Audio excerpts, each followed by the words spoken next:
Hey guys, Welsknight here, bringing you another brand new episode from the Infinite Labs SMP server. And in this episode, we are going to be working on the support structure a little bit. I've done some preliminary work on the support structure underneath here. I'll show you that in a minute. But I need to do something with this, because it looks like we've just got this giant floating platform, and it's just not working for me. So what I think what I'm going to do is I'm going to take out these two right here, and then we're going to pillar up like so. And now, you know what? I really should have brought some dirt with me. That was kind of stupid of me. Alright, well, let's go get some dirt so we can do this the way that I want to do it. I've got some in the chests up here. Dirt just makes generally great scaffolding to use for various things. I suppose we might as well take the rest of that dark wood with us as well. Because I think what I'm going to do... Where's that? Here we go. Take this dirt, and we'll just bring ourselves up right here and do... Oh, I forgot that that's... Okay, well, we'll make one more trip back to the chest. You always forget something, it seems. Never fails. It's okay. Alright, so what we're going to need will be... we are going to need some of those, and I will also need some of these. There we go.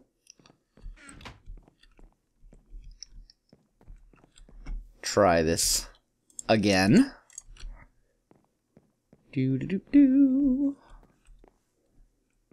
And we'll go ahead and jump back up here.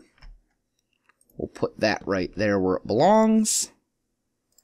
Now, we're going to have to kind of bring our scaffolding around so we can get to all the sides that we need to get to, or we can fall off, I guess. That's fine too. Falling is fine. Try this again. There we go. Alright, now what I want to do is I want to put... I can't do that, can I?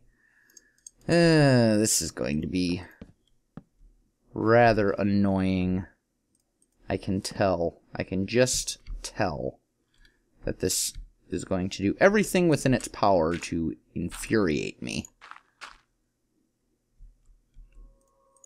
There we go. Let's do that.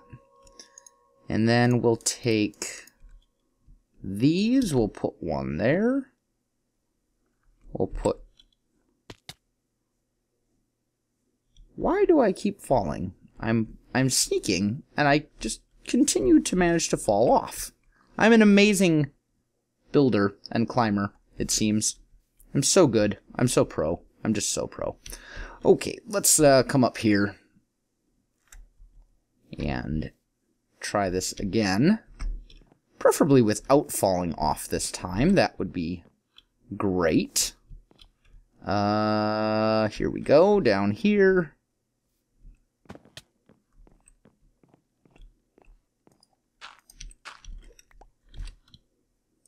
And, actually, let's eat some food really quick.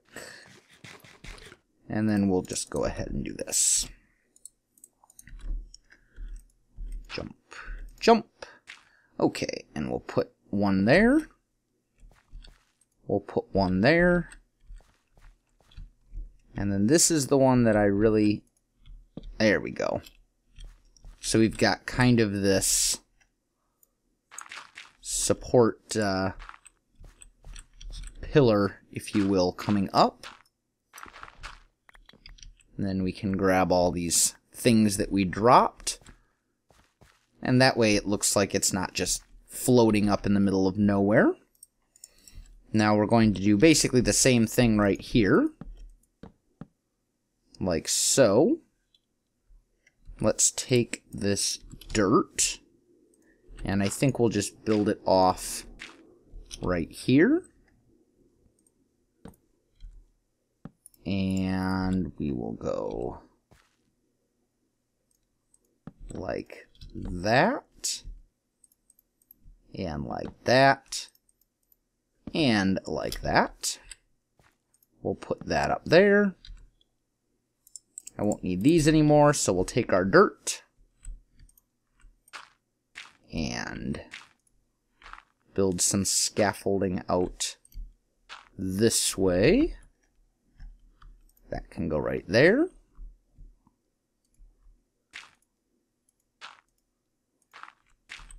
That one can go right there. And I'm not too worried about some of this dirt that's fallen down there. There's not exactly a shortage of dirt in the world. So if I lose it, I'm not going to lose any sleep over it. Okay, so that's all good. And then we'll just kind of fall down here.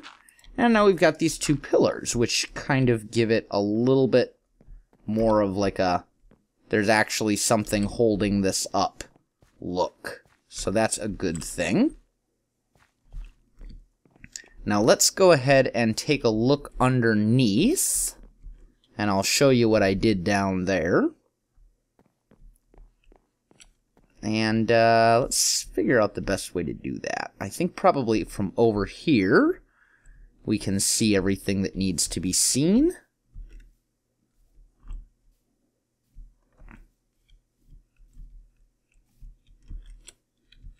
There we go. So we've got kind of this support structure down here, and it's kind of just a lot of like randomly placed slabs and inverted stairs and things like that. Just something to give it a little bit of form and structure so it doesn't look, you know, awful. And I think we can probably do some of that right here as well to kind of give it some dimension, like so. And then we'll do the same right there. Okay, and this side it's not needed because we've got those leaves, so we're good there. Now let's just take a big run to somewhere fairly distant so we can look at it from far away and see how it looks. Maybe like right up here. This might work. Yeah, something like that. That's not super bad, I think. Let's climb up here and look at it from this angle. Yeah, that's not terrible. I can live with that. That's all right. That'll do. Okay. So that takes care of that. Now, there's a few other things that we want to do. Let's go ahead and head back to the base. Do-do. Do-do-do. And I really want to find a way to kind of mark the tree that leads all the way up, which is this one. So I'm thinking, I don't really know how I'm going to do that, though. That's the problem. Because it's in a jungle, and I don't want to, like, destroy the jungle, because that kind of defeats the purpose of living in the jungle, if you ask me. But at the same time, there's a lot of stuff in the way, so anything I might do to mark this tree itself that I can think of off the top of my head would not really be visible from the ground, which of course wouldn't be doing us a whole lot of good. So let's think about that for a minute. I suppose while I'm thinking on that, we can harvest some of these potatoes, the spuds. And they were planted in rows because crops will grow faster in rows. You obviously won't have as high of a yield if you grow them in rows because there's not as much stuff, you know, growing. But if you're short on supplies and short on time, usually early in a survival world, for example, that's a great example, you're best off growing your crops in rows because they will grow faster. And early in a survival game, it's nice to have fast food rather than large quantities of food. Because obviously you don't want to starve to death. So now that we've actually got some fair amounts of food, I think I'm going to go ahead and plant these. And what's left over, I'll go ahead and put it in the chest up here so those can grow for me. And our wheat's doing alright as well, it looks like, so that's a good thing. Let's go ahead and put these potatoes away. Plus, we always have melons and things, too, if it really comes down to it. We'll go ahead and put this stuff away, too. Actually, the dirt I do want to take with me. Let's take a quick nap. And then I think what we're going to do is we're going to go ahead and... Okay, so you got that there.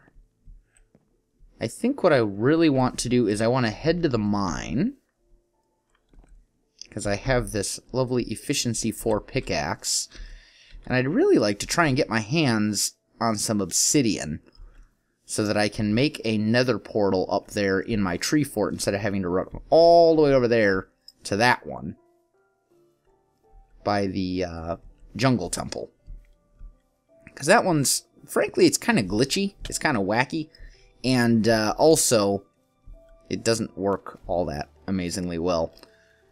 But that'll let me get to spawn considerably faster, so that's what I'm going to try and do. Let's go ahead and run down here. There should be some obsidian around, I would think. Because I would be very surprised if I hadn't found any lava yet.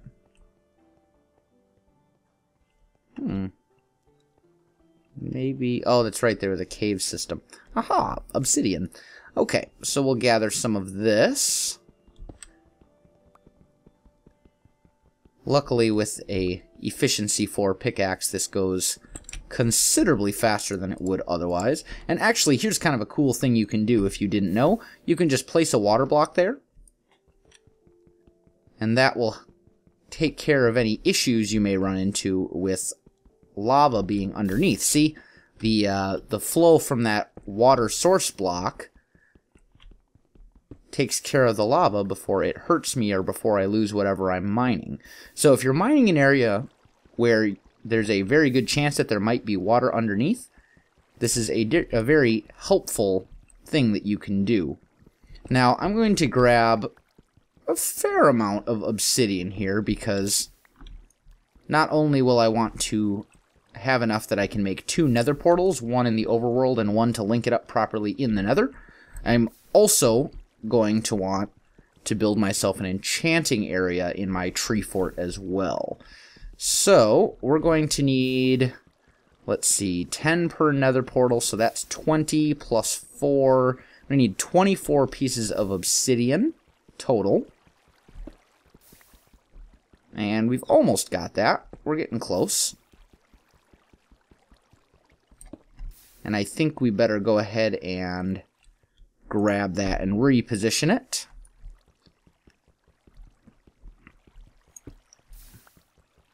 And 2 more pieces ought to do the trick. There we go. So that should take care of it. We'll go ahead and grab our water back. And let's go ahead and head back to the surface. Now, I don't know if I have any iron on me. I think I've got some back in the treehouse, though. Do-do-do-do. Run, run, run. Okay, so we will head back to the treehouse. We'll grab ourselves some flint and steel, and we'll make ourselves another portal. I think that sounds like a pretty good plan to me. If we can ever make it back to our treehouse, that is. Jungle terrain, not so great for, getting around, I must say. It likes to be complicated and difficult.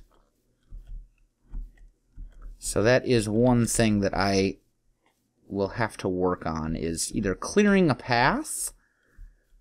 I don't know if I want to make a road. Maybe I'll make a road and then... I don't know. Lots of things to think about and lots of things to do, that's for sure. So we'll come up here. We will jump up into the treehouse and we'll grab flint and steel. There's my iron. I can make flint and steel with that. Except I need flint for flint and steel. That's right. Derp.